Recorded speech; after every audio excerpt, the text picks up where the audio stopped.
Welcome to episode 166 of the official Gamestitch Podcast. I'm Ryan Walton.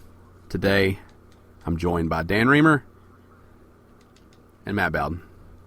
What up? The triumvirate returns. I wanted to leave a space so people could wonder, but it's only ever the three of us. Right. So the space automatically gave away that Matt was here. Right. They know you're on here. And then when I left the gap, they only went to Matt. Yes. Exactly. It's all they know. I don't know how to change that. Well, none of us have any other friends. Probably. So. I have a solution. Okay. All right. The next podcast that you're on, do an accent the whole time and go by a different name. Me? Yeah. Yeah. What's the name? Oh, you can pick when you figure you gotta log down the accent first. It's you know I'm bad at accents. Pretend you're in the CIA and you have to come up with your cover. Uh-huh. That's what you're doing. You guys know how bad I am at accents, though. Yeah, you should be able to. I'll just pile on the drawl a little bit more and say you're from Texas. It's fine. And plus, it's not like the listeners know. Right. Well, I'm not from Texas, that's for sure. Not with that attitude. You got to commit. What's a good Texas name? Hank. Hank. Hank is a real good Texas name. What about Carl? It's probably the only. I'm not going to lie. I think every male is named Hank except for, like, George Bush. Right. Hank and Aaron. Those two names is all you get in Texas. Hank Aaron, I think, is what you just did. Right. Yeah, exactly. I automatically went to baseball. Mm-hmm. And I'm not even a huge baseball fan. I'll tell you what not to do is don't say next week you're Hank Aaron. Right. Don't do that. Because that'll be confusing. Right, next week I have to be somebody else. Right. Yeah. Like, I'm Aaron Hank. Right. They'd be like, I don't understand. Why is there a dead baseball player on a video game podcast? Because that's what we do for the industry. Well. And that would confuse people. They know damn good and well. Right. Yeah, they know what they're here to talk about video games is what he's here to do. Did you guys have a good week? A good boring one, yeah. I mean, it was fine. Oh, me too. Mine was fine too. I mean, it wasn't good. It wasn't bad. Mine was pretty good. Yeah. Mine was It was just work city over here for me. Well, I'm chilling out in a hotel right now, so. Which sounds awesome. It is awesome. It does sound good. I got surprised with a staycation, and my wife, I came in and she surprised me, told me to meet her here, and she had all my podcast stuff all set up for me, ready to go for today. And she did have to throw in, of course, I wanted to leave it at home, but I know it's important to you, so. So here's the question I've had all morning is, it's a staycation. Did you know since you didn't know you were going on a staycation, you still have to go to work tomorrow? Yeah, I'm going. Yeah, we're staying. We stayed last night, and we're staying tonight. We're going right from here to work tomorrow. Now, let me ask you the question I have. Sure. When she said, meet me at a hotel, I had no idea what was happening. Did you get concerned? We all knew what you were thinking. I was not concerned, no. Okay. There were no concerns. But you were like, hell yeah, meet me at a hotel room. Kind of. I mean, nobody's going to want to go in there for a while. I mean, I'm thinking, like, what if someone stole her phone and just set you up to get murdered? And that was not a concern for me. I go straight to every scenario being like Hitman. I mean, I understand dude trying to put me down. I understand that it could go bad. Number one, I can't think of anybody that wants me out of the picture that bad. And I can't think of anyone who would actually break into where I'm living to take her, because she didn't go anywhere yesterday. So I can't think of anyone who would actually break into our house to steal her phone to set me up in a hotel room. They could probably just hack in and send it from her number. Yeah, I don't know anybody that... I definitely have no enemies who are that skilled at hacking. Mm-hmm. I just automatically go to the worst case scenario and everything. I understand. I see that about you. I know. Yeah. I usually do, but not when it comes to or like stuff like that. A surprise party, maybe that would be terrible for me. So that would be an option that ran through my head, even though there's not an event coming up. There's no reason for a surprise party. That's how they get you with surprise parties, though. The only way it would be is if, yay, we're having a party because I don't like you anymore, and I want everyone to know. Oh, shit. Divorce party. Right. Those are surprise divorce party. Right. Those are the best kind of divorce parties. Sounds like we got to start printing up some new cards. Right. Hallmark, call me. You're like, hey, this isn't working anymore, but there's bean dip on the table. You're like, well, I do like bean dip, and I am here. That's right. Here's presents and cake. Now sign here. Now, who keeps the presents, though? Whoever is surprised by the party gets to have the presents. It's like a consolation prize. I would clear that up. Like, I'll sign these, but I'm taking all this flatware. Right. Just so we're all clear. Flatware. That's the gift. What do you get someone for divorce? I don't know. I don't know either, but I don't think it's flatware either. Well, is it like a Maybe box it of is, tissues though. to cry into because their life is over? I don't know. Yeah, and it's Just a box of receipts where you maxed out their credit cards before you had the divorce papers drawn. It's a gallon of ice cream and sleeping in Seattle. Right. It's a blank journal. Like, write your future, bro. You can do whatever you want now. Plus the bean dips on the table. Salsa. So, did anyone play any video games? I played Broforce. Broforce. Talk about Broforce. It's good. I don't know. It's kind of like somewhere right between Metal Slug and I don't know. There's a little bit of Contra in there. Mercenary Kings, that game that came out for free on PlayStation 4 a few months ago. It reminds me of that, but just more over the top, more pixel art without the RPG elements. Like the weapon upgrades and stuff like that aren't there, but the gameplay style is pretty similar. You're in a level that's got you're trying to beat it in a certain amount of time, or they're going to drop bombs on you. Or that's what it seems like, because it seems like the longer I take, the more I die. And you just shoot dudes and blow stuff up. It's really just kind of a fun time killer. Yeah, it's great. The ability to drop in and out for multiplayer is really cool. Anybody can host. Anybody can drop in and out at any time. A lot of destructibles in the environment. A lot of blood. I don't know. It's a good looking game, and I'm having fun with it. But I'm not playing it religiously or anything like that. I'm not playing a lot of stuff. I spent the week working on a particle emitter for the game that we're working on. So, and then yesterday I took my dog to work, which was fun. Yeah, I know. And that was probably you sent everybody pictures. I'm not sure why. Did you just want evidence that you were getting away with something? Well, I mean, I was told to do it by my boss. Oh, so, why was it actual take your dog to work day or? No, Ricky just had back surgery on Monday. Right, so I know that.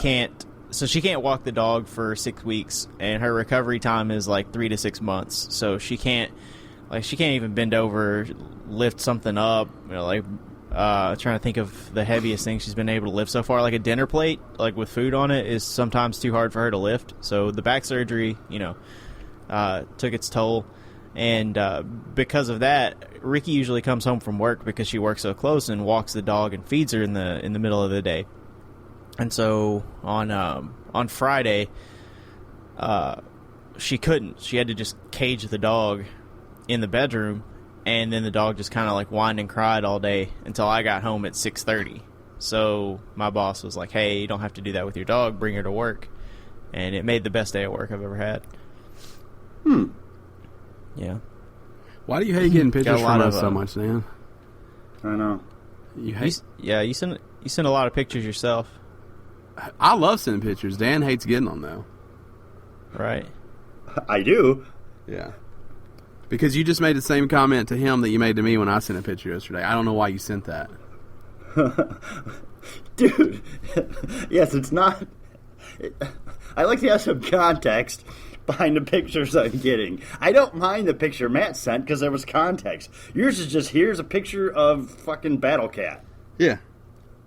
Why? Okay, is there a joke behind this? Is there? Oh, dude, at least that's the first one that he sent you. He's just, as he's moving from house to house, he just sends me pictures of the most random shit that he finds in the bottom of a closet somewhere that he thinks I care about. No, I don't. See, that's where you both have gone wrong. I don't think you care. I care. I'm not showing you for you. I'm showing you for me. I will say Battle Cat was in good fucking shape. Yeah, I was just sitting there. You waiting. didn't have the saddle. You need the Battle Cat saddle. I probably have a face mask, but if Dan hadn't been such an helmet. asshole yesterday, you also would have seen the pictures of the chicken McNuggets, the little characters, because they were beside the Battle Cat. So I had like the marching band one, the one that drives a car. I had all of those too, but you killed the fun. I did not kill the fun. I just wanted context. There's nothing wrong with that. You're getting it because I sent it. Look at it and love it. No, out of nowhere. Here's a picture of. Okay, why'd you send me this? It's not to be a dick to be like, why the fuck are you sending me pictures? Is there a reason that you sent this to me, or is it just a cool picture that you wanted to send? Like, if it would have said, check this shit out, that'd have been fine. Instead, it's just a picture of Battle Cat with, like, your thumb and half your pointer finger in it. It's like, implied when I send you a fucking Battle Cat to check this shit out. Okay, now that I know the rules, send me all the pictures you want. I will check this shit out. I've skipped out on a lot of them because I knew this is the approach you would take. So I sent it to Matt, and Matt just makes one comment, and we can move on. You can send them to me now, too. It's fine. You missed a pretty good-looking shredder. I'm not going to lie. Oh. Super shredder, let's be clear. I found my pizza thrower yesterday, too. It throws the fucking disc out that put the eyes out. Yeah. Throws them out like 40, and they're plastic, too. They're not the fucking weak-ass foam shit. That's out a couple years ago when my grandmother passed. We were going through her stuff. She had jarts, man. You remember jarts? No. I was like, I want these sons of bitches. Lawn darts. Yeah, they fucking kill people. What? Yeah. They got outlawed. Well, they got outlawed because they're a fucking giant metal dart. Right. It's like horseshoes, but with something you can kill yourself with. If you were to think of, like, you've played darts before with a real dartboard map. Yeah. Just take that times 25. Now, I understand what lawn darts are. And the idea is you throw it up to pierce the skull. Right. I get that. Done that a few times. Not pierce skulls, but threw it up in the air to see where it would land. Uh-huh. Lawn darts is one of those, because a lot of times I'm like, people today are they're kind of sissies and we can't have all the awesome stuff we had when we were younger. Lawn darts, not one of those things. I disagree. I look at lawn darts, I'm like, God. 6. Why do we ever make that? She also had a bocce set. Yeah, I like bocce ball. Right, but a bocce ball is not light. Yeah, what the hell is bocce ball? You could kill somebody with that, too. Yeah, but how many bocce ball related injuries have you heard of, and how many lawn dart ones? I've heard of none on either side. I've heard of what is bocce ball? Implied by the media. Bocce balls. What? This is manufactured news. Bocce is like these balls that you throw one out and then you try to get close to that one. It's like horseshoes, but it's procedurally generated. Yes. Because as that first ball is thrown, it's never in the same spot. You have a small ball, and whoever took the last round throws it. Yeah. And then the goal is for each team to try to get their larger balls as close to that as they can. And you can like knock each other's balls out of the way and stuff. Right. Right. This all of a sudden turned into a porn game, but it's not. It's on Sports Champions for PS3. It is. Yes. I don't think I necessarily understand what it is, but it sounds like that game that old Italian men play. Yes. With like pool balls. Yes. That is what it is? Yes, bocce is Italian. And they're heavy as hell, so they're kind of like pool balls. Yeah, they're not shaped like it. They're like if you were to have a pool ball and a croquet ball fuck. Yeah, that's what you get. Yeah, that's what feels like a bocce ball to me. Croquet also an underrated game. Oh, much. Yeah, I agree with that 100%. Croquet fails because you have to set it up. Like nobody's got time to go whip up a fucking course. Well, Right. whipping up a course isn't the hard spot. The hard part is making sure that all of your wickets get straight. Because undoubtedly there's always like 2 that are crooked, and they're just off enough to ruin the fun.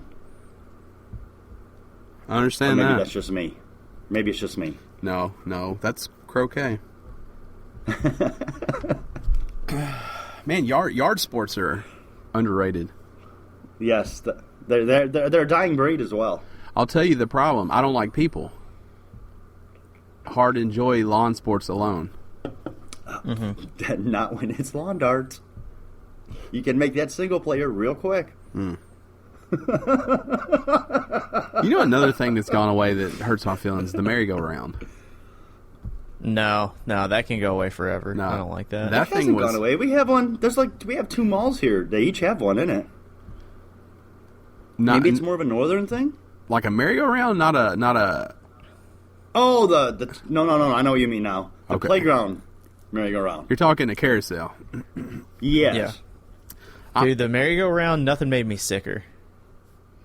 Well, The that's 'cause people's heads merry-go-round- were getting caught underneath it, according to the media. Well, it's a dice roll, and that's what I like about it. Like, maybe you get on right now, maybe you get fucking tagged upside the head. Yeah.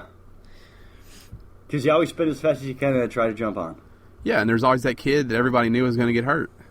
Or some kid spins it really fast and then you try to jump off. Like, it'd be doing 90, and this kid walk over there, and he's like, I'm going to jump on, and just ding, ding, ding, ding, ding, ding. That's all you hear. Yep. It hit his fucking wrist, his hand, his head, his leg, his shin. Then his foot gets caught underneath it and snaps his fucking ankle in 3 places. That's a life lesson. Yeah. Don't do that. Besides the one thing I know you played, did you play anything else, Dan? Me? I played a little bit of Rocket League. Okay. God damn it. Okay. It's like you wasn't even listening. No, that's not the one I was talking That's about. not the one he was talking about. Oh, I was Jesus. listening. I was listening. See, we're on the same I page. play- That's why I didn't think I had to explain my pictures. You didn't. I was at work. That's why you're mad, because you're like, why is my phone blowing up? It was blowing up too because of you motherfuckers. Just back and forth. Ping! I'm in there trying to work on cards. Ping, ping, ping, ping. Everybody else asking me, what is that fucking noise? I'm like, that's my phone. Leave me alone. You should have shown them the picture. They would have understood. No, they wouldn't. The kid's like 21 years old. Oh, Why man. do you have a toy tiger? That's when you just punch somebody right in the gut. No, that's a headshot. Oh, okay. So just Rocket League. Rocket League, and then I touched a little bit more. I played a little bit more Big Fest just for about 20 minutes. Gotcha. Just build up my groupie camp a little bit. And then Rocket League, got the Batmobile. I also got the Batmobile. Used okay. it for about 3 matches and Yeah. decided it's probably not for me. It looks cool, but it's got those fenders in the front. It's okay, yeah. It doesn't work for my play style, but it's okay. Mine either. I mean, it's fun to drive around. I hate really the noise it makes when you first take off. It really bothers me. I find it to be What's it distracting. sound like? It kicks into that. Yeah, that noise that it makes when you go from like 0 to start going really bothers me, and especially when you're playing like 3v3 and you're the only guy not using one, because all you hear is wah, wah, wah, wah, all throughout the fucking arena. I'm like, what's happening? Because everybody's using it. And then I played, I believe the one you're talking about. yeah. The one you know I played. Let me see if there's anything. I played Little Big Planet. Oh, yeah. Which, let me just say that there's still some shit broken in Little Big Planet 3, and that's unacceptable. Really? Yeah, that game's been out for a long time, and I was building, and there's just some fucking, like, glitches, and I jumped online to see if I was doing something wrong, and people are like, nah, it just happens. Like, if you put a microchip on something, and then sometimes if you then put a background, like, you actually build a panel right behind it, the microchip will, like, double. So when I open it, it says I have 2, but one of them doesn't exist, and you can't make changes to it, but you can't make changes to the other one because shit's popped up all in front of it. You then have to delete the background out, make all the changes you want to make, and then put the background back in because it's going to do it every time. And Yeah, that makes it not fun. yeah, for a game that's been out that long, there's no excuse for that other than they just gave up on it. That came out, what, last last May. I don't know. It's been out a while. They're still cranking out DLC hard, though. Yeah, they are. Yeah. Okay, I just want to get that out of my chest. That was not Media Molecule either, though. So No. That's true, but as much. But still, It's still their property. it's still got to be better than that.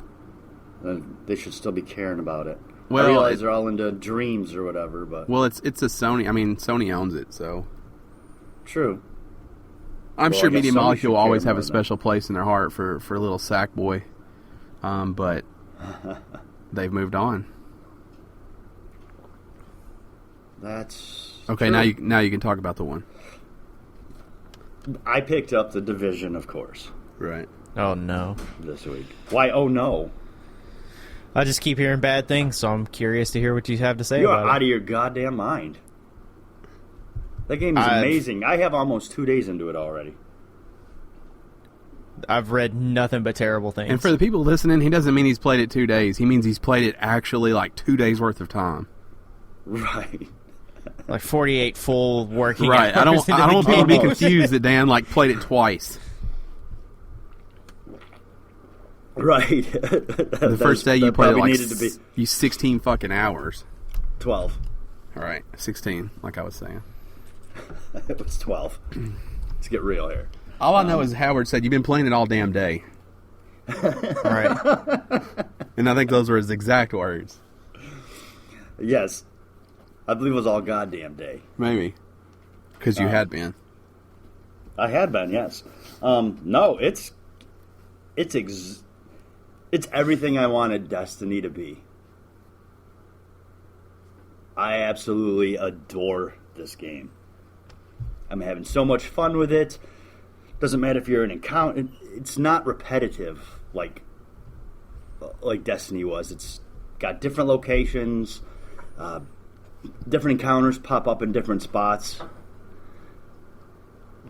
Great RPG elements to it. I don't have. Obviously, the amount of time I've spent playing it should speak to how much I enjoy it. I wish I had more friends to play with on it. A lot of my friends aren't playing it. The ones that have gotten into it are low level. The one problem I do have is that if you're playing with a lower level character, for some reason the AI scales up instead of scaling down, or scaling you down, the higher character down. So, it could even scale the other person you're playing with up. It just has to make everything even. right. Yeah. Because what happened, because Ryan saw that I'd played it for 36 hours or whatever, so I'm going to spoil it. He rented it, and he went through the tutorial, and then we got on and did some co-op stuff. Well, what happened is I'm a level 17, and he's a level, what were you, a 3? 2. 2, level 2. Well, our enemy AI kind of met in the middle, and they were like 12s. The problem is if you're a 2, you can't take on a 12. Apparently, Level 12. one shot kills you no matter where it lands. Yes. That sounds about right. Right. So hopefully there'll be a patch for that where they scale back to, do whatever with the AI. Keep the AI as the lowest level, but scale back the rewards for the the higher level. Up or down, just bump everybody to the same point. Yeah, give them half XP, whatever. That's the way I think it should work. Is your higher level player should have all of their rewards and start to scale back. Right. Any of the gear you get, any of the loot you get is going to be rated for whatever your enemies are. So if you're playing with a 3, then you're getting level 3, level 4 loot. Doesn't do you a lot of good. You can still break it down for crafting. It's like Diablo does a great job of that, where if you jump in, it boosts you up to my level, but it boosts the enemies up too. We're all playing on the same level. Like, we don't have to. Right. It just.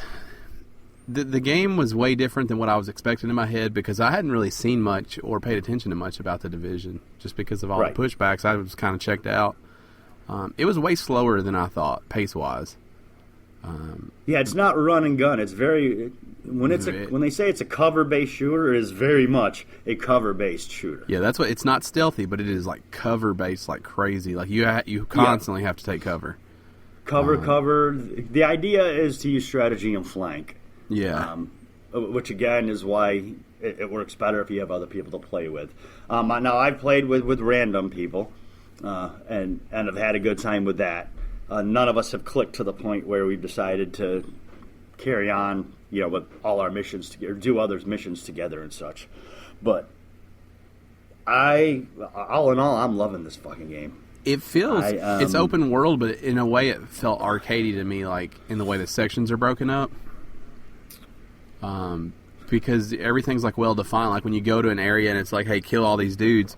Like it almost felt like separate each time, which I did like the idea of. But then when you die, you start all the way over with that section, or at least I was, which was pissing me off pretty hard because I kept dying. It depends. There are checkpoints depending on how far along you get and things like that. But there are a lot of nooks and crannies to, like, you haven't even gotten into the meat of it where you can find. There's a number of different collectibles that you can find that all give you experience points and add up. There's crafting materials you can find just laying around. If you're lucky enough to get lockpicks, you can pick doors. Usually they're contaminated areas, so you have to have a gas mask that is high enough for the contamination level, and you can get in and you can get really good gear that way. There's so many different things to do in it and none of it ever seems to get repetitive. One of the earliest complaints I had about Destiny when I picked up and started playing it was the repetitiveness of it, and that was before I even got to the end game aspect of it. That was when I was still going through the missions. It was very repetitive. I don't know if you guys remember that. Yeah, that was probably the worst part about Destiny. That's why I stopped playing. There's only 6 mission types that you could actually play, and by the time you finish the second round of playing 6 of them, you don't ever want to play again. Right, so. And they were always in the same spot. Right, like go to this big open area and do this mission, and then come back 20 minutes later and do another mission right there. At the same mission, at the same area. And even though Destiny had that beautiful, vistas and stuff that Bungie does, it all looked the same. And yeah, they gave you these planets to run around in, but if by the time you really explored the area, you realized you didn't have that much to really play around with. Right, there were a lot of dead areas where nothing happened, and then there was the one area where everything would send you for a quest. Whereas the city, New York City, in the Division, is a character unto itself in the game, as I feel. Each of the, you have your distinct areas. You have Hell's Kitchen, you have Times Square, you have the Garment District. You have all these different districts, but they all, even though they all feel like the same city, they feel like the different aspects of a city. There's always those different areas in a city, and it feels that way. And they kind of garner their own personality in the way they're set up and the way you navigate the areas. So. And they look different, and it looks beautiful. It is a beautiful looking game, especially when snowstorms come in. It's so real. Anyway, back to the locale. And while I can see there being maybe some of that minor repetitiveness as far as mission types go, they're not in the same places. And the enemy AI is a lot better than it was in Destiny. In Destiny, a lot of times what the enemies did is it was duck behind a box, stand up, run to another box, duck behind a box, stand up, run back to the box you started at, and it was it. All you had to do was keep a train on that. That's not the case in Division. In Division, your enemies are constantly working to... You'll have a guy with a flamethrower just marching at you. He's a tank. He's just taking bullets. And you've got other people trying to flank you. the AI is really, really smart, and you really, really have to play smart. It's not like you can just duck, pop up, shoot, duck, pop up, shoot. You got to keep moving. You got to keep an eye on who's flanking you. You got to try to counter flank. There is really a lot of strategy in it, and I am loving this game. I'm loving it. I don't know what complaints you've heard, Matt, but I'm just going through the gaming subreddit on Reddit, and the first 15 posts are all about how people aren't enjoying the game, how it's glitchy, how it's not. I mean, how they've got problems with the AI, how they've got problems with. It's going to depend what you're looking for, I think, because right. I can tell how much you're enjoying it, Dan, but I didn't have that experience. But I can see how someone could. I mean, I know someone else that's playing it pretty hard right now and loving it too. I just, for me, it didn't work, and I don't know. I think that game needs 2 or 3 really big patches. And Dan's review of it makes me want to go out and buy it today, but like the griefing from other players that I keep reading about, jumping jacks in the doorways. Yeah, like shit like that. I heard about that too. I haven't run into any of that, and I've experienced the Dark Zone. Right. And the Dark Zone it's basically the Division version of multiplayer, or I should say PvP. PvP, yeah. But it's purely by choice. Yeah, it's purely by choice. Which is, the Dark Zone is a really cool concept. That idea of PvP, I like that it's not player versus player everywhere, but that if you go into this area. It's not a true player versus player in the fact that all the players are just trying to take each other out, but you can choose to, because I've done it. Me and a couple guys that I just ran into, we were making runs, we were taking on enemies, we went to extract our stuff, and some other people attacked us, so we took a defensive position and covered our extraction. Right. So it could be team. It's a team versus team area, or it's a It's whatever you decide. It seems great, but I mean, I don't know. This is one of those things that probably, like Ryan, I need to go put $1 in Redbox and play it for the night. And I would say though, wait. I think it really needs like one major patch. Yeah, it looks fun, but it also looks like one of those games that I'll never be able to put enough time into, like Destiny. I'll never be able to put the time into it to really get the experience that they intended for me to have. And I don't know, there's something about being just griefed by other players for the sake of it that pisses me off. And I'm watching like three or four different posts about it right here. Yeah, that'll happen, and like I said, I feel like those are few and far between. Like I said, I played it for almost 2 days. The world looks brilliant. The world looks really beautiful. Intriguing, and I've run into the weapons look great. I've run into none of the griefing that these other people are describing. Yeah, there was some player customization options look fine, but there was some noticeable like clipping. I could walk into some objects, especially luggage. I seem to always be able to stand inside luggage that I had. That happens. I don't understand some of the, like, go rescue these hostages, and you get there and rescue them, and they're fucking standing beside a box that you have to mark that's full of shotguns. Like, it seems like they could have just grabbed a shotgun. Uh-huh. You're right. But that doesn't matter. Like, that stuff is odd, but it doesn't matter. That doesn't affect the game. I understand it now. In the reality of it, yeah, that's weird. In the reality of the situation. But if you're looking at a game situation, I don't know that I need it. I mean, a virus is taking over New York, and New York is like completely deserted. You're trying to save the city. But like, I like the idea of like, I like how they tied it where Black Friday kind of spread this. Like, I like that, and then I felt like they got lazy with that other stuff, and it didn't bring me out of the experience. Like, I think that game's not for me because it doesn't match how I play. Right.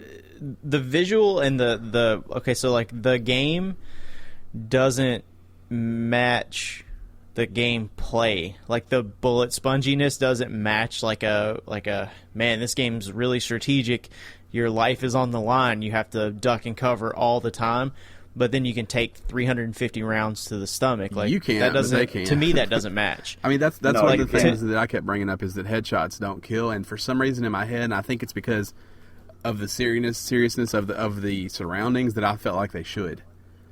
because Yeah, the game is very Division. The like thing when is, you if first you're playing again, go ahead. because you can one kill headshot somebody. It must Depends on take the a power while. of it depends on your level, their level, the power of your gun, what Yeah, but perks it should you have, depend those on- kinds of things. It should depend on their head can't stop a bullet, neither can yours. I mean, when you first start, and you know, only play through level 2, but through level 2, I could shoot a guy in the head 5 times and he's still there. Right.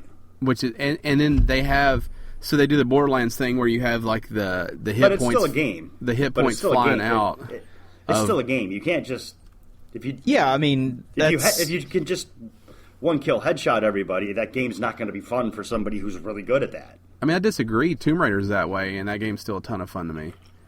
yeah, but Tomb Raider's not a multiplayer game where you have to take into account 20 It's other not- people in the same area. Right. Yeah, I think you're looking at Division wrong too. Division's not just a multiplayer game. No, it's not. You can't play it single player, but Like if you're just doing the quest and stuff, you'll never see anybody else. right. But that Yeah, also but I mean, you have to the game has to play consistently across single and multiplayer. Yeah. And so it's got to Yeah. cater to everybody's got to be able to play it and be on level ground. right. I just think when you take the So- time to recreate this realistic New York and this, I think it's a great story. The idea is good, and then I think like the gameplay doesn't match it. And like it's not serious. Like I can shoot a guy Yeah. 15 times and he'll be fine. And I mean, you can take 5 or 6 shots before you go down. Right. Which seems like it makes these really cool epic shootouts, but what I'm seeing from a lot of players is they're just running up face to face until one of them dies. I mean, for me, what it was, and I'm not good at See, these. I these see style none of.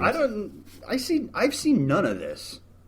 Well, I mean, I'm not playing the game either. I'm watching like single instances that people are posting Well, on YouTube and Reddit also. So I'm looking at the exceptions to From, everything from right my now, Dan. experience, So, the way I play the game was get to an area and sit behind something and just wait for the waves of enemies to come out until they're all clear. Like that's the way I have to play the game because I'm not good at these kind of games, and that really killed the pacing. Because I don't charge forward, I don't do anything because I'll get fucking called out trying to be a superstar, and I'll forget that I have to take cover. Yeah. In that sense, it's very much, which again probably goes to why you don't like it, Ryan. It's very much like Last of Us. Right. Yeah, I would agree with that. And I mean, everybody that listens to the show knows I had a hard time getting into that, and it wasn't. The Division could be great. It will never probably work for me though. Like I could just tell by I didn't enjoy myself in 2 hours. That's a problem. Right. But I also know that I don't understand how to play that game because that's not how I play. Like I wish there was the ability to run out and be a badass, and I don't ever see that being the case because as you get stronger, the enemies get stronger, so you still can't do it. Right. yeah, this looks like one of those games that I won't enjoy because there becomes a point where everybody has the same build of character just so they can be the biggest badass out there. Yeah, I don't think so. There seems to be a Like- whole lot of gear options. Yeah, there is. Yeah, but I mean, ultimately, all the gear is going to be the same. This is one of those games that in my brain could be something different. It could be like not okay. So let's say that the Division ultimately what it comes down to is you can be a really cool like assault player. Your idea is you deal out the most bullets. One guy could be a really good tank. One guy could be really good at like throwing grenades. One guy could be really good at lockpicking and hacking. Right. But what it's going to come down to is there's a best gun and a best set of gear for those 5 or 4 or 5 builds, and eventually everybody will just be there. Destiny suffered from the same thing. Eventually everybody just had the same shit because that was the best stuff to have. And the Division seems like one of those games that suffers from there's a way to be the best instead of everything is going to be mediocre all the way through the game no matter what. The only thing, So there's no advantage to any of it. You just are picking and choosing what you like. Well, not true because that's where your mods come into effect. All your gear and all of your guns eventually become moddable, depending on how many mod slots you have. Each of your mod slots or each of your mods can affect one of 3 things. They can affect your firearms. They can affect your stamina, which is your health. Your firearms, which is damage dealt, rounds per minute, that kind of thing. And one of your mods can affect your technology, which gives you your technological based abilities, boosts, or things like that. But all of your abilities and all of your mods can be mixed and matched at any time. So say you're playing with one character, and say you're in the middle of, this encounter with a group, and you're the healer. You can mod everything and use your ability, flip-flop your abilities and things like that to make yourself the healer, the true healer for that group. Well, now you get into another group, to another encounter, and they've already got a healer. Well, now you can swap out all your mods to make yourself the tank. So that it's not like having to switch characters. You can do all of that on the fly. You can do that in the middle of a mission. If all of a sudden you're talking to somebody, say Matt, you and I are playing, and you're the healer and I'm the tank, and you're like, man, I'm getting sick of healing people. I want to shoot people in the face. Okay, here, let me make a few clicks on my console or on my PS4 pad, and boom, now I'm the healer there. So it's got that going for it, but once you consider the dice roll of everything that can happen, of all the different changes you can make, all the different combinations you can have, especially once you are adding in the different gear that you can eventually purchase or loot, and the firearms you can purchase or loot. You're looking at a number of different combinations. I don't think you're ever going to see someone because basically all the guns are the same across the board. It comes down to the mods and the perks, but the abilities I would change those up. I would say a game like Diablo is very similar, right? Like there's only one real way to finish any of the classes in Diablo, right? All the characters are really only going to be built to one way in the end, and that's to do the most damage and maintain the most health. And the Division will be it's the same way. Destiny suffered from the same thing. There's a limited number of guns and stuff you could have, but ultimately everybody had the same set of if you were a Titan, all the Titans looked the same once you all hit the top level. This is just, it's not bad. It depends. Say right now I have my assault rifle, both my assault rifle and my shotgun, which are my two go-to weapons. And that doesn't take into account light machine guns, pistols, my sidearm.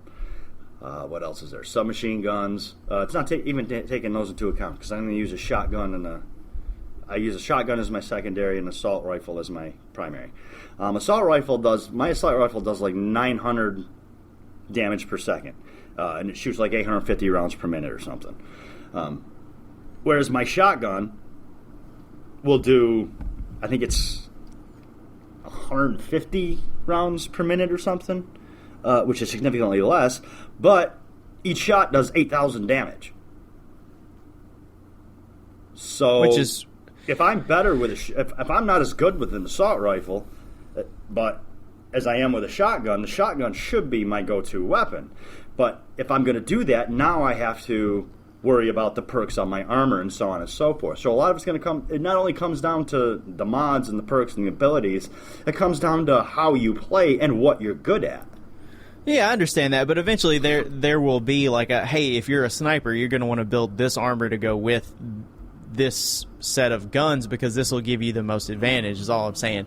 I don't think I've ever played a game that was MMO based that didn't boil down to that single thing of if you want to form. I suppose, but then again it comes down to the dice roll on if you are even able to get the mods you need to do that. Yeah, but ultimately, if you play long enough, you will. It's not how much they randomize stuff. It's not a game break for me, but it's also why put all that stuff in there if really what makes the game fun is something else. I don't know. This is one of those games that in my brain is different from the gameplay is different from what the game is presented as. Which is fine, and if it ever hits $9 or $20, maybe I'll pick it up, or maybe I'll Redbox it or something and see, but I don't know. If you're playing the Division or going to play the Division, write in podcastgamestitch.com and let us know. I'm playing the shit out of it, so. We know you're playing the shit out of it. I want to hear what other people have to say. I absolutely adore this game. Yeah, somebody write in with a contrary position on it that's putting as much time into it as Dan is. I want to hear. I don't want the contrary. other side. I just want people to write in with what they think. I don't want an argument for the sake of argument. Just tell me what you think of the game. Podcast@gamestitch.com. Because I understand that the position that I take has a lot to do with the way I play games. So I'd like to hear what people who are into those kind of games think. Yeah, absolutely. Dan, why don't you take us into the first story? Sure. Story number 1. Fable Legends has been canceled, and a Lionhead closure is proposed. Microsoft has ceased development of Fable Legend and is in discussions to close Lionhead Studios. This news was revealed on the official Xbox Newswire by Hanno Lemke, General Manager of Microsoft Studios Europe. Big deal, huh? Yeah, so with that... Yeah, huge. And this studio is closing. The reason it says proposed is because that's how it works over there. Mm-hmm. You can't simply just shut the doors. You have to prove that there are no other options, and then you have to set things up for the employees that were there. Yes. But this studio is going to shut down. Yep.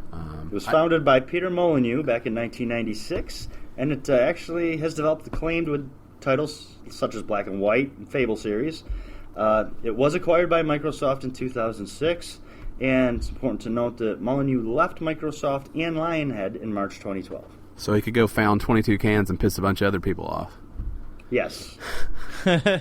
Yes. Well, I mean, I don't know. I don't know if I ever saw Lionhead closing. I definitely always imagined that there would have to be this huge change in the way that they did stuff, because even, like, I think Peter Molyneux, like, set this kind of standard for Lionhead of promise big things and then take huge amounts of development time and then and then deliver something else, To be honest, like Peter Molyneux is a lot like us, a lot like Gamestitch. Big plans, no follow through. See, I don't think it is. I think here's what your boy Pete does. I think a lot of ambition. I like Pete. I think Pete makes all the promises everybody wants to hear, and he makes the fucking game that he wants to make. Like, I don't think it's under delivering. I don't think he ever plans to do those things. I think he just says them so everybody will shut up, and then he makes whatever he had intended to make to start with. And maybe sometimes that hits, sometimes that misses. He's been in a fucking mess over that Goddess game, the iOS, and I think it's on Android too. And when was the last time that Lionhead put out anything that anybody got excited to play? It was probably Fable 2. Fable 2, I would say, yeah. I would agree with that. Fable Legends didn't look terrible. It was that weird free-to-play. Yeah. Yeah, but when was the last time they put out a game that wasn't a Fable IP also? Yeah. They're not really, they weren't really progressing their company, and maybe that's what led to like hey, maybe we should close this down. Now, I'm sure that all those people are going to go on and develop great games somewhere else. Just Lionhead Studio itself and the Fable IP is going to, that they'll disband that, which is fine. I'm not a big fan of Fable. I'm sure somebody out there that loves Fable is fucking pissed right now, though. Right. I liked Fable. Yeah, I thought Fable was one of those games that pissed me off in that they tell you, hey, you can be whatever character you want to be, and then eventually what happens is you're just one of the archetypes that they've provided for you in the NPC characters that accompany you. If that makes sense. Like Fable 2 Fable 2 was the worst offender, right? They had the big melee character, they had the mage, and then they had the pirate, which was kind of like the damage per second character. And they tell you, like, hey, build whatever you want to, but ultimately you're going to build one of those three character archetypes. There's no way around it. You can't build a blend of those. You can't build anything unique other than those. You're going to build one of those character archetypes, and you will follow that to the end of the game. And, Fable 1, like, hey, be good or bad or whatever you want to, as long as you're a good guy, because that's what it ended up being. So, I don't know, just one of those games that never really like. I feel like you're looking for a freedom in a game though that doesn't exist in anything. Yeah. Right, but I think the ambition and the promise of those games was more than what Lionhead was ever able to deliver. See, but that's where I go back to the Pete thing. Like, I don't think he was trying to. Like, I think he made a lot of promises that he didn't follow through with. I don't think he ever intended to, though.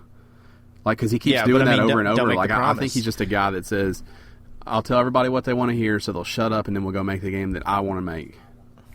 Right. I don't know. I feel like if Fable was a linear story, Fable 1 was a linear story that had some very minor changes. Just tell people that's what it is. Don't tell them, same with any game, same with any game. Don't don't advertise it as something that it's not, because you're going to leave a bad taste in people's mouths. And, I think, to me anyway, Lionhead became known as that. They're the studio that's going to put out a game that isn't going to be what they said that it was, And so wait till you hear a review on it and find out if it's a game that you actually want to play versus listening to what they tell you that it might be. I feel really bad for people who are losing their jobs or who are about to have to be, have to find a place in a new studio. Yeah.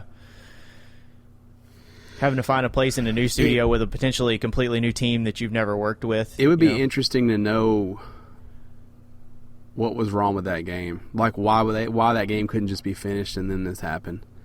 Because that game was something that was announced like 2 years ago. So yeah, it was announced at the Xbox One press conference. Yeah, like something happened, or something has been happening with this game. It's which Microsoft has shown before. They don't care to lose money on a project. They'll stop it if it's not working. But I wonder if maybe it was the lackluster sales and usage and the step away from the Kinect, because this game was supposed to be very Kinect heavy. I don't know. Yeah, it's hard to say. I do want to note that they also, the same day, announced that they were closing down Press Play, which is odd because they just acquired Press Play like a year ago. Yeah. So you think they're just gonna? Do you think they're just shutting it down as Press Play and they're gonna rename it something else? No, I don't think so, because they also canceled their Project Knoxville they were working on, which was a fan voted project that they were doing. They had like 5 or 6 ideas. They let fans pick which one they wanted, and they were working on that. So I don't really know. I think Microsoft just is having to step back and reevaluate their positioning. Yeah. And I mean, Press Play is probably best known for Max, the Curse of the Brotherhood, that came out around launch on Xbox One. I mean, they're not a company that's banging out awesome titles for Microsoft. So you hate to use the term trim the fat, but I think they just have to find places where they're losing money or not making money, and they have to stop it right now, because Xbox One sales are not stellar. True. Yeah.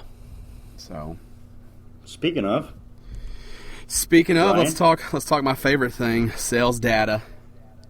Gets me a semi-chub. So I'm going to do these next two together. okay. The first one, PS4 outsells Xbox One again for the month of February. I mean, PS4 continues to just dominate. Yep. I don't know who's Not surprising. I don't know who's still buying them. And I don't. People are just buying multiples now. They're on their second and third console. And I don't mean that to be an I need one asshole, for the but living room. my friends who are gamers all have PS4s. Yeah. Some of them also have Xbox Ones, but I know very few people Right. who are strictly just Xbox One at this point. Yeah, me too. I don't know. I don't think I know of any. Right. Yeah, I know a lot of people that are strictly PS4 or they have both. Right. Not the other way around. That's what I have too. Yeah, and a lot of my friends that I know that have both don't play the Xbox One at all. Right. Like, it's literally became a $400 paperweight. And it's really unfortunate because it's a damn good system. Oh yeah, I mean, don't get me wrong. I want one. I mean, I have one, but and I can't tell you what's wrong. Like, I can't tell you. But other than the exclusives, there's no reason to turn it on because you get a better experience on PS4. That's the difference. Yeah, and it is unfortunate because there are some awesome exclusives that just based on and that's why I want it, is just for the exclusives. Yeah, but just based on the number of people who have an Xbox One, like, I feel like those great games are just being missed. Like, they're not getting the attention they deserve because there's just not that many people to play it, and that's all. 18 million is still a lot of people. And I'm not saying there aren't tons of people, but I feel like when you look at gamers as a whole, there's a big group of people who are missing really awesome games. And I don't know what Microsoft can do to say we have this other stuff, because I have one. I don't care about the other stuff. Right. Like, I don't want the extra. I want to play games, and there's the I fucking hate their dashboard, Xbox experience, UI, whatever they want to call. Like, I fucking hate that thing. Yeah. I think it's just convoluted. I don't love their controller, love the way the system itself runs. Like, I think it's a well-made system. It's quick. It seems to work the way I want it to work. The exclusives are great. Like, I don't know what it needs to make me love it. Because I enjoy it, I don't love it. I would say I come closer to loving my Wii U than I do my Xbox One. Oof. I'll tell you what would push them over the edge with a lot of gamers: just make Xbox Live free for the rest of the lifespan of the console. That would bring gamers over. If they want to make up their console sales, they're going to lose money on Xbox Live eventually, but they will make up their console sales by basically doing what PlayStation can't do at this point. I don't even have Xbox Live. Exactly. I don't have any friends. And I don't think anybody wants to pay an extra, $120 a year to be able to game online if you have both. And if you're going to choose, you choose the one that everybody's gaming on. So the only thing that would make Xbox One different, besides the handful of exclusive titles, would be like, hey, you can actually just play this thing online for free. You get the entire Xbox Live experience for free. I'd be all over it. It's included in the price of the console. It's a lifetime, or a console lifetime Xbox One, Xbox Live membership. Right. Brilliant strategy for them if they could implement it somehow. And it's I think not going to happen because Xbox Live covers way too many different. I guess it's available on too many devices in order for them to just split that off into being free on. Not to mention they have to pay for console. the games with gold stuff too.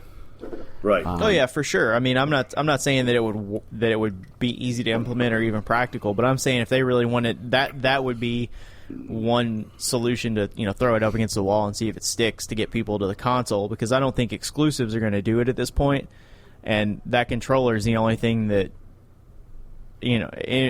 for me, the only thing I think about with that console is how good that controller is. There's nothing else about that console that I want. I do want to throw out that Ori is getting a definitive edition also, which is cool. I wish it was physical release, but it's not. But it is getting a definitive with extra content, and it's still $20, I think. So let's talk about the games for February. Why not? Cool. Top 10. I'm really interested in this first game. Well, we're going reverse. Well, damn it. Top 10 I'm really games. interested in the last game. Yeah, I just realized like 3 weeks ago that I always start with the number 1 game and there's no build. So I switched it to start with number 10. Top 10 games, brick and mortar, U.S. only, does not include Walmart. Cool. Yep. Clear on all the rules. Yep. And then the order I Roger list the that. systems in after the game is the order that it sold best in.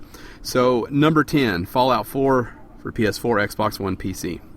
Fire Emblem Fates, Bright Birthright. It's completely different for 3DS.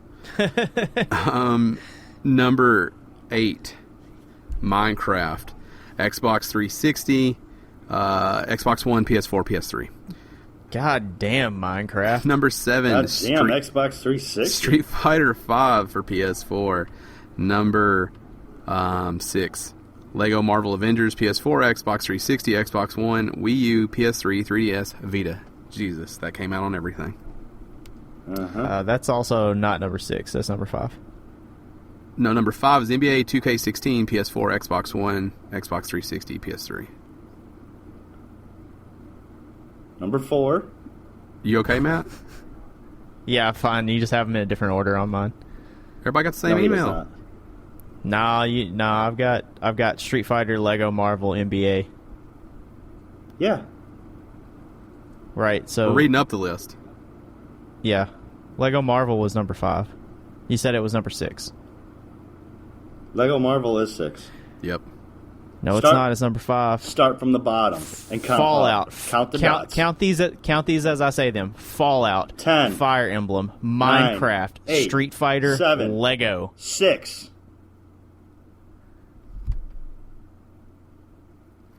10 is Fallout, 9 is Fire Emblem, 8 is Minecraft, 7 is Street Fighter, Lego is 6. God damn it, I'm counting the wrong way. NBA 2K16, PS4, Xbox One, Xbox 360, PS3. That is number 5. Number 4 is Naruto Shippuden Ultimate Ninja Storm 4. Some people like to say Naruto. It's Naruto. PS4, It's Xbox One. Number 3, Grand Theft Auto 5 for PS4, Xbox One, Xbox 360, PS3, and PC. Number 2. God damn it, Grand Theft Auto. Number 2, we have Call of Duty Black Ops 3, Xbox One, PS4, Xbox 360, PS3, PC. And the number 1 game, the one that you were interested in, Far Cry Primal, PS4, Xbox One. This game looks great. No guns makes me excited. And fucking just... here's the problem I have, and it's very much a me thing, too. Just a lot of animal brutality. Yeah. Like, I don't know how good I am. You can tame the animals. Yeah, but you can whoop their ass, too, and sometimes you have to. Yeah. I'm not into killing stuff either, like animal-wise. Yeah, I'm no good at that. This game looks great. It looks awesome. If my understanding is if you like Far Cry games, you'll love this. It plays like a Far Cry game. It plays specifically just like 4. Yeah, I'm just kind of in the middle when it comes to a Far Cry game, but like turning it on its ear and making it no guns, no technology seems really cool. I like that premise. I've never liked Far Cry games, so I don't want to. I'm afraid to dip my toe in this one. Right. I've never. Well, it'll liked be them. $29.99 in 2 months, just like the other ones were. That's so true. I'll check it out then. Like I saw. Go ahead. I love the idea of taming the animals. Like I watched this video the other day, and this guy like tamed this wolf and was rolling with it, and this saber-toothed tiger busts in, kills the wolf, and then he tames the saber-toothed tiger. And I'm like, that's fucking cool. Yeah, that's pretty cool. But then I also watch videos where they're like lighting, wolves on fire and watching them burn, and I'm like, that's not really my thing. Well, I mean, that doesn't have to be your game experience. You have to kill them though, because they'll attack you and kill you. Or you could just tame them all, dude. You can't tame them all. It's not Pokemon. You can only tame one at a time. Yeah, it's not Pokemon. Have an animal friend and have your animal friend kill animals. Like, that's okay. Animal and animal crime. Yeah, it's fine. The one that I watch, the videos that I keep watching, this dude's got an owl that he'll like send down out of the sky and kill people, and then he's got like a big tiger, like a black tiger that he'll send at people too. He's got 2 animals. Tiger blood. Fucking Beastmaster right there. A They- black tiger and a hawk. What about that Or game an Wild? eagle. Remember that game Wild? Mm-mm. That one that got announced at where you could. Oh, yeah. Yeah. You can just. It's Manimal. Yeah, it's Manimal. Well, except for you're not transforming. So what I was gonna say, I saw a thing on Reddit where people were asking why Grand Theft Auto 5 is still full price after 17 months of release on the new consoles. That's why. This is why. It's the number 3 selling game for the month. It still sells better than the brand new games that are coming out. This game is killing it. Rockstar never has to make anything else. I mean, look, Lego Marvel Avengers came out on 37 consoles, and it's only sitting at number 6. It did Yeah, come it's out got on Greg 37. Miller in it, for God's sake. I figured that game would sell like crazy just because of that. Well, I mean, it kind of did. It's on the list. Yeah, but I mean, I figured it would just... Which is kind of crazy for a Lego game at this point. You know what you're getting out of those. True. At this point, you're buying it for the property. Now, Naruto, huge following, apparently. Yeah, well, fighting games, man. Yeah. Uh-huh. Fighting games always sell big. But it above Street Fighter? Yeah. You think so? Yeah, why not? People like the Street Fighter. People like Naruto, dude. People like Naruto, too, obviously. Yeah. But obviously, more people like Naruto. Yeah, I don't like either one, so I don't know. Naruto. Man, that dude with the sand, he's badass. He's got the big jugs of sand. It's pronounced Naruto. And he just... Yeah, exactly. He just... That's a blast from the past right there. That's what that is. Is that from GameStop days? Yeah. I wasn't around for that. Yeah. McDance Grooves. McDance Grooves, a.k.a. MC Dance Grooves. It's not a fucking McDonald's item. Somebody should play Primal. Yeah, I think I might be getting that eventually. I really like the idea of it. Somebody should play that. I'm never going to play it, but it looks like a game that should be enjoyed. Next story. The Division is Ubisoft's fastest-selling game. The Division has sold more copies in its first 24 hours than any other game in Ubisoft's history. The company announced the news in a press release on Wednesday, which said the multiplayer shooter also sets Ubisoft digital sales records across its available platforms. Although they said it's the fastest-selling game ever, they did not provide any further information or any numbers. They also noted that based on MPD numbers, GFK chart track, and internal estimates, it has produced 3 of the top 4 most successful new game launches in history. Those being The Division, Watch Dogs, and Assassin's Creed, while Destiny being the 4th. Right. I mean, I think that game did so well sales-wise because of the 3-year pushbacks and the hype. Yeah. Watch Dogs, you mean? I'd say The Division, too. Oh. Yeah, I mean, whether The Division's good or not, I mean, we're still in the first week of release, but, I mean, The Division's going to be their top-selling game because it's been one of the most anticipated games for people's, on everybody's watch list for 2 years at this point. And see, we talk a lot about how the way Fallout 4 was released, where they announced that 6 months later it was out, and we're like, hey, we wish a lot of people would do that. But this is the opposite, because they did the same thing with Watch Dogs. Watch Dogs was pushed back, and whenever Watch Dogs finally came out, everybody fucking bought it because they've been hearing about it for so long. And The Division's similar, and these games are doing well for Ubisoft. Mm-hmm. So, there's obviously a strategy behind announcing really early and stringing people along, too. Doesn't make it right, just makes it the way it is. Yeah. And I would be interested to see data. Like, I don't know what the best-selling game in 24 hours... Like, I don't know what that means. And I don't suspect they'll ever announce what that number was internally. That'll be something they keep internal. You'll get sales data, but you're not going to get that 24-hour number because they don't want people to know what the numbers are. Right. The next story. Are you done there? You want something else? Yeah, I'm done. Okay. Go ahead, run. Nope. I'm going to go over one of the biggest stories of the week. This is a big story. This is a big story. Rocket League introduces the Championship Series. And if you're thinking, what is a Championship Series? The Championship Series is a way for you and 2 of your buddies to win $75K playing Rocket League. You can register a team of 3, and there's going to be a Rocket League Championship. It's a 3-month-long season, open qualifiers, total prize pool of $75K. All matches are going to be played on a PS4 and Windows PC. Sorry, Xboxers. Boo! I'm not upset.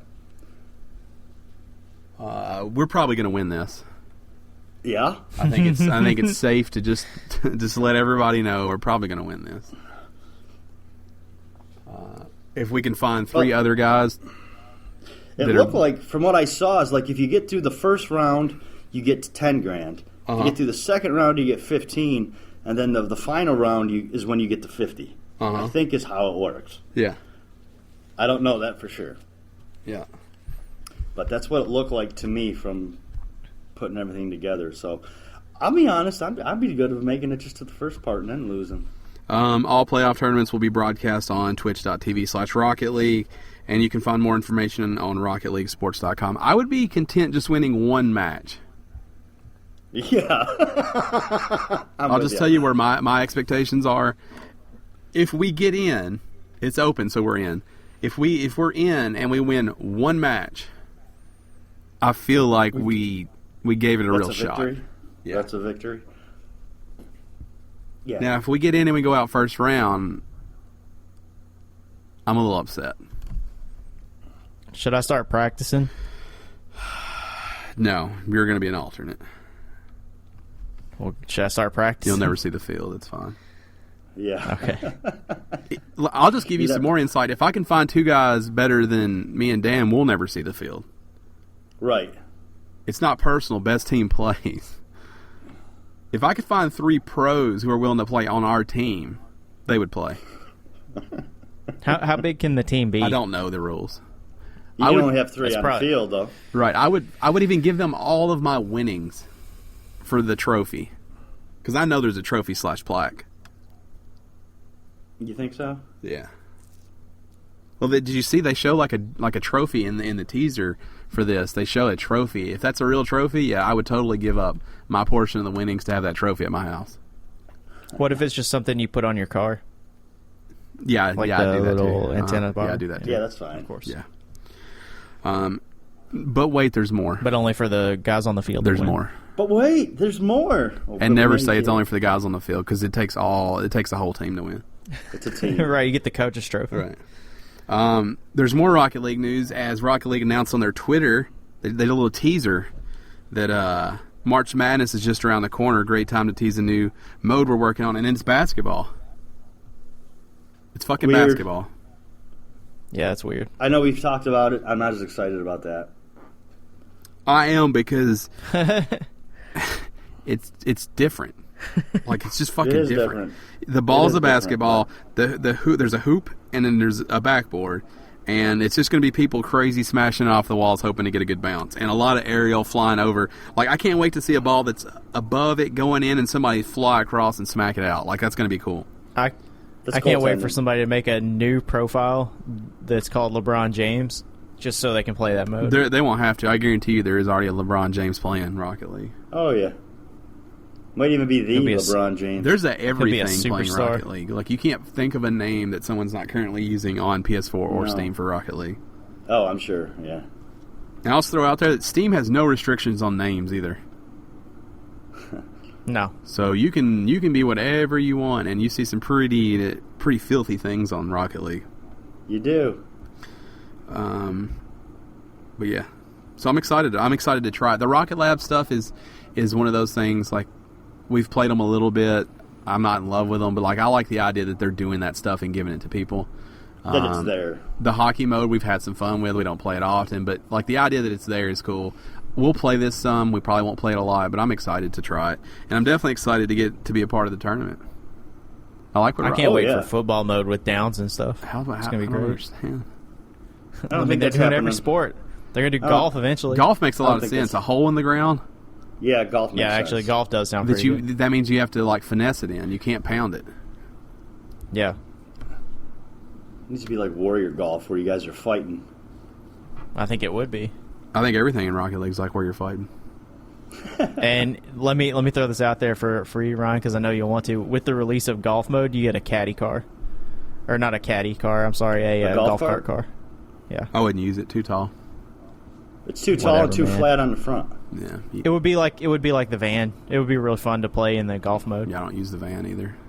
No. Yeah, but in golf mode, it'd be pretty cool. Golf carts. And our mutual friend Howard hates Sweet Tooth. He hates Sweet Tooth and he hates the vans. He gets really upset about both. Yeah, he gets really, really mad about those big vehicles. Like he gets mad when people made the choice to play with them. It has nothing to do with him. Like he's mad when they use them. Right. Why? I don't know. He's got some nasty taste for them. Just hates them. Yeah. And bubbles. He doesn't like bubbles. Now the bubbles thing Oh, is Ryan doesn't like the bubbles. Yeah, the either. bubble thing came from my hatred, and then once I told him how annoying they are, he noticed, and he's like, I hate them too. And I don't know how you don't hate them, Dan. To be honest. I don't hate them. You know what I do hate? I hate that drum beat. The notes. Although, yeah, I hate that one too. And I'm boosting for a ball, and all I hear is the guy just jamming on the boost beside me. Right. Yeah, I hate that. Yeah, that one's fucking annoying too. I hate the dollars and the money that The flies out dollar the back. sign doing the change, yep. Yeah, I hate don't the like that slime. one. I But the hate bubbles most. don't bother me much. I hate most of the boosts that aren't just regular. The nuts and bolts, the lawnmower, those all piss me off real hard. But the bubbles, the most annoying. I hated that Christmas one too. Oh, oh, oh, oh, oh. I like that one. I like people that still use it in March. Yeah. The problem with the bubbles is because it doesn't fit the game. Like, when you're going hardcore as fast as you can, all you hear is... Like, it doesn't make any fucking sense. Makes no sense at all. Neither does. Here's what I'll say, though. Sometimes when I'm in the zone... Sometimes when I'm in the zone and I'm about to score and I hear coming from the background, I feel like it's for me. Like, I feel like it's a little bit for me, and I like that. It's not. No, I hate it. I hate the music. I hate the music. Good old R League. I like the like Halo one, whatever it's called, where it shoots the stars out the and it goes Yeah. It doesn't fit the game either, but I like it. If you have questions, That was the one I comments, used for the longest time. if you have questions, comments, concerns, or want to play us in Rocket League, be sure to hit us up on the Twitters. We are at @game_stitch. I am at Podcast Ryan. Dan is at Tellhurst2002, and Matt is at Podcast Matt. You can also find us On the emails, podcast@gamestitch.com. If you're old school and don't trust the Twitters, I understand.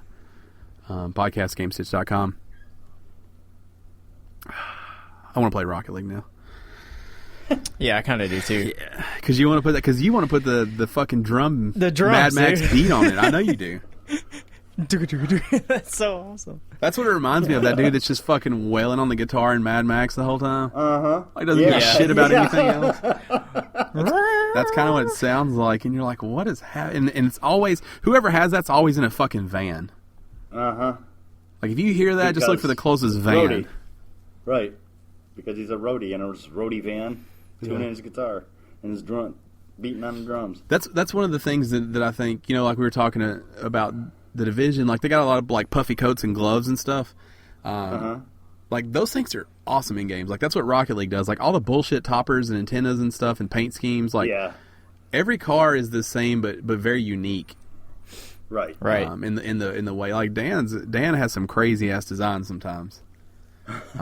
He'll have like the car, like a Mad Max style car. He'll have it painted up like Jurassic Park colors, with like the fucking like claw marks down the side, and then he'll put a pink mohawk on it. I'm really into the rhino horns lately. All right, and a rhino horn, and maybe like a peace sign on the fucking antenna. Like I don't know what's happening. I'd like to keep people guessing. Remember my Dead Mouse car? Yeah, I do. On the antenna and the top, I remember. But like that's what's now. I don't get to do that because there's no customization for the DeLorean. Right. So you just got to drive her bone stock all the time. But that's my baby, so it's fine. It's time for our newest segment. We call it Gone But Not Forgotten, where we reach back in our gaming past, pull out one game that we love, we dust it off, we tell you about it for your amusement. We hope that you play it, watch it, learn about it, or just at least acknowledge the fact that it exists. Yes. This week it's Dan's turn. It's my turn. On the PlayStation, I've done a couple. I did an Atari, I did a Nintendo. PS1? This year I'm moving up to the Nintendo, or I'm moving up to the PlayStation. Okay. It was Kingsfield 2, but it was released as Kingsfield in the United States. This was a first-person RPG. You basically take the role of a prince named Alexander. You get shipwrecked on an island. It's a cursed island, and it's drawn the attention of the new king, who is trying to kill you because you're the prince and want to take, and he doesn't want you to be the king. So this was really one of the first games that I ever played when I first got my PlayStation, and it really, some things that we take for granted now this is really one of the first games to have done it. First of all, it was your medieval style RPG, so it used your powers, and it didn't use guns, but you had a sword or fists or a bow and arrow, very much like what we see in Skyrim now. This was really one of the first games to do that. What we know now in Skyrim and Morrowind, any of those, Kingsfield was the first one to do it. Fully 3D, first person, role-playing game set in, some medieval world where you're fighting beasts and flying creatures. And I just remember it was so new to me at the time. I was familiar with first-person shooters from Doom, Wolfenstein. I was looking for something, but this was more my speed because it wasn't guns. I'd always been that science fiction geek or that fantasy geek, and this was melding two things that I really enjoyed at the time. And I just remember it was such an amazing experience. It was very dark. It was very brooding for what I was expecting it to be. It wasn't just guns a-blazing. You had to use a little bit of strategy. But I don't know, if you have a PlayStation, you should be able to find Kingsfield. If not, check out some gameplay videos. It probably doesn't look like much now, but at the time, this was a completely new idea. And that's why my game is King's Field in the United States. Dude, for the this game looks wild. PlayStation. Yeah. Fun fact about King's Field, developed by From Software. Yes, it was. Really? Yep. I kind of get it now. Yeah. Yeah, this game is it's just madness with the textures. Yep. But That's kind of all totally of, see what all you're of talking the, about. That's all of the PlayStation 1, though. Right. This reminds me of Morrowind, Yeah. very Right. specifically. But this is really the first game to do that, really. For the ones who aren't in the know, From Software, Dark Souls, Demon Souls, Bloodborne. Yep. And you can definitely see influences in And, the and early it was work. hard. And Right. and that's another thing. The difficulty was incredibly difficult. Right. You had to use strategy and be careful, and like I said, it was dark and it was brooding, and it was, the story was it wasn't a fun story. Check out some gameplay of it. If you can find it, I definitely recommend playing it. But that's my gone but not forgotten title, because I just remember loving it. It was one of my first experiences on the new PlayStation. And I absolutely couldn't have asked for a better introduction. King's Field 4 looks very much like Dark Souls and Morrowind had a baby. I'm trying to remember what my first PS1 game was now. Tomb Raider. Is that what yours was? Yep. I remember my PS2 game. I don't. Metal Gear Solid 2. My PS2 game was Smuggler's Run.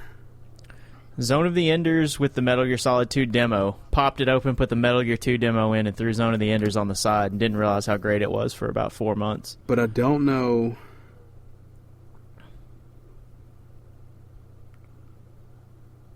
I don't know if I remember my first PS1 game.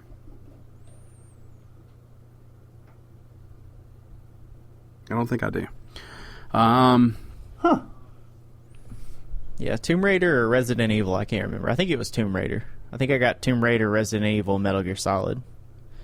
Like in that order. But I don't really remember. I know Tomb Raider was my first, though. They say you never forget your first, however. Yeah, ever. I did. I see. I know everybody's first N64 game was Mario, that's for sure. Mm-hmm. Oh, yeah. You know what game I'm real fond of, though, on N64 is Mission Impossible. Oh, man, that's a garbage-ass game. That game was good. You bite your tongue. Garbage-ass game. My favorite game on N64 is WWF No Mercy. No Mercy was good. Yeah, the follow-up to WrestleMania 2000. Wave Race was pretty good. Wave Race was a gem. Cruising USA was good on there. No, it wasn't. It wasn't good. It was good on there. I remember spending some hours with Kobe Bryant, NBA courtside. Oh, yeah. The what was the Star Wars game, Rogue Squadron? Right. Yes. Yeah, Rogue Squadron was unbelievable. Yeah, Rogue Squadron. Donkey Kong Country was fucking really fantastic, too. Yeah, Donkey Kong Country was with really the good. Expansion pack. Yeah. Because you couldn't just run it with any old N64. Right. You had to have the little red-topped expansion to go in there. What a wacky system. That controller was fucking stupid. That controller was insane. That system was brilliant. The controller was Did anybody have... Everybody had GoldenEye 007, right? Yeah. But probably the coolest feature in 007 was that if you had two controllers, you could plug one into port 1 and one into port 2, and you put your hand on the middle stick and they became guns, and you had like twin sticks, right, where you could look like if you were playing on a PlayStation controller, right? It became a like normal twin stick look around and movement, and then you just use the triggers to fire the guns. And reload was Can you hold two of those at once? Yeah, you just hold them right in the middle, and then you had to like hit them on your leg or something to reload. You had to like tap the shoulder button on your leg to reload, because that's the only other function you didn't have was reload and activate the door. So maybe you had to like reach over and hit A or something like that. But you hold them in the middle like guns, and each trigger pulled its respective gun. It was the coolest feature of that game. Couldn't use it in multiplayer, but if you were playing the single player, that was the way to do it. GoldenEye was good. It was good. A brilliant game. But I really like right now. If you said play an N64 game, it's probably Mario Kart. Oh yeah. Or Wave Race. Yeah. I'm not a Mario Kart guy, dude. I could play Wave Race right now, though. I always played as the fat guy. Yeah, because he went underwater. Me too, the I was best. fat. Yeah, he did the big heavy double backflip, and then you just nose down into the water. And then you shoot up real hard and do another one. Yeah, but he was also the fastest one when you could get him going, but the slowest one to accelerate. You couldn't turn. You ever watch anything for that game? It didn't hold up at all. In my mind, that is a well polished game with the most beautiful water I've ever seen. I don't think leave it there. The one where you're racing on like the duck pond, is I remember that as being the most polished video game I've ever seen. Leave it there. So I don't think I want to. Yeah. Never watch another video or gameplay, or even if someone's putting it in, leave that place. Because if that's how you remember it, do yourself a favor and keep it that way. Yeah, we used to spend hours. The level with the tanker that had the 2 jumps right at the end of the loop. We used to spend hours in multiplayer just hitting those jumps, doing tricks. Because they're sweet ass jumps. Hey, gentlemen. Yeah, they were. Yeah. I need you guys to stall for a second. I have to step off and speak to someone. So stall. Okay. We already were. We're gonna keep. Stall. Wave Don't race. tell anybody. Stall. Wave race. Wave race. Hey, CC, what are you doing, buddy? Wave race. I played Beetle Adventure Racing. You remember that one? You just race Volkswagens? Yeah, that game was stupid. That was when the new bug came out and they put out an N64 game to promote it. That was fucking dumb. That game's real good. That was fucking dumb. I can't remember all the games that I used to have in my collection. I know I had the Mortal Kombat trilogy, Mission Impossible, all the WWF games, the WCW stuff. I can't believe you didn't like Cruisin'. I had Cruisin', I just didn't like it. I thought Cruisin' was as good as the arcade version. Well, yeah, it was as good, but it just wasn't. It wasn't good. But if we really want to talk about the gem of the N64, it's Superman. Superman 64. That's a terrible game. I didn't have that. I didn't have San Francisco Rush. Oh, I had that too. But I knew somebody that did. San Francisco Rush was fun. N64 wasn't a long-lived console for me. Like, I had the big ones. I had the big games that everybody had. And then I picked up PlayStation 1 well into its life cycle. I got... I think it was right around the time that Tomb Raider 2 was coming out. I picked up Tomb Raider 1 and Tomb Raider 2. So I guess it wasn't well into its life cycle. It was before Metal Gear 1 came out. But I got Tomb Raider 1 and 2, and then Resident Evil, which had been out for a while, I think. I picked that up, and then that Christmas, or maybe the next Christmas, Metal Gear Solid came out. Let's talk about... changed my life. Let's talk about cartridges. All right. I think I miss them. I mean, they're super limited in what you can put on them. They are, but I think I miss that. That's part of like putting it in is part of it. It's not the same with a disc. Right, I get it. Right, putting it in's the best part. If you don't put it in, you can't play it. How'd it go, guys? What do you think? What do you think about the? Well, we're talking about cartridges, and I miss them. What do you think about the?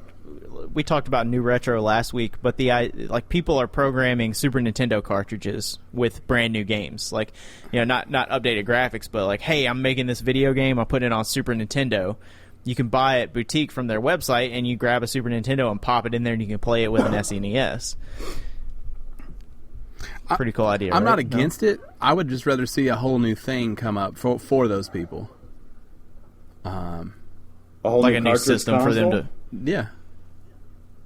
Yeah, I mean, I kind of like the idea that you could go back and release your game on Super Nintendo or Sega Genesis now, I think that would be cool. It would be cool, like, the game that I'm working on, independent of the game that we're all doing together, to me, that would be a cool game to release on, like, Sega Genesis. Sure. Don't write in and tell us about the Coleco Chameleon or Retro VGS. We know about that thing. Yeah. That story is just fucking piss water, so everybody can just read about it. But I would love to see someone make a new console that was actually their own thing, and it just be a homebrew system for people to write games to. Set up a legitimate store where they can play test the games and then sell them. They're not making them or anything like that. So like the Ouya? Yeah, but the Ouya was just a way to play mobile games on your TV. Right. I want like an actual cartridge-based, like... so like you can console buy like... you have to plug in. Right, you can buy like homebrew for the NES off of some websites where it's legit and you know what you're getting. And you can play like new homebrew stuff on there that people make. And some of it's really good. I would love to see that just expanded upon for something that didn't exist. You know, like maybe it is just an NES, but it's packaged new. In a new way. The patent for the NES runs up pretty soon, so you could it'll go open source. You could make a console that just is an NES and call it whatever you want to.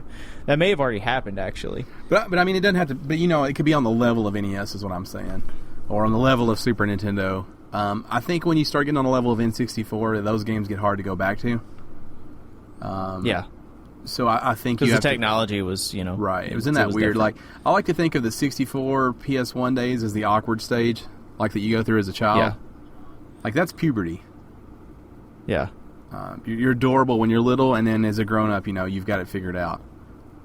Yeah. But that in between is kind of rough to go back to. So, I like to see cartridges again. I miss putting them in. I'm just looking at this Bomberman 64 box, the styrofoam. Yeah, the styrofoam and the fucking book and the game. Nice, yeah. Yeah, and you pop it in, you know it's in, it fucking feels like it's in. Yep. Yeah. Fucking manuals. I miss manuals. Yeah, fucking flipping through it. There's a place for notes in the back. What do you write back there? Yeah. I don't know. There's notes, dude. I never knew what to write back there. I always wanted to. Okay, this has been episode 166 of the official Gamestitch Podcast. We end each and every episode with a segment we like to call One Final Thing with Uncle Dan. This week's no different. This week it's simple and it's advice. If anywhere you pull into, if you're in your vehicle and you pull in somewhere and there's signs, read the fucking signs. They will tell you what you need to do or where you need to go. Don't pull up somewhere, some random fucking place that makes no fucking sense and go, where do I go? Because you should be punched. Pull in, read the fucking signs, follow the signs. Do what the signs tell you to do. That's why they're there.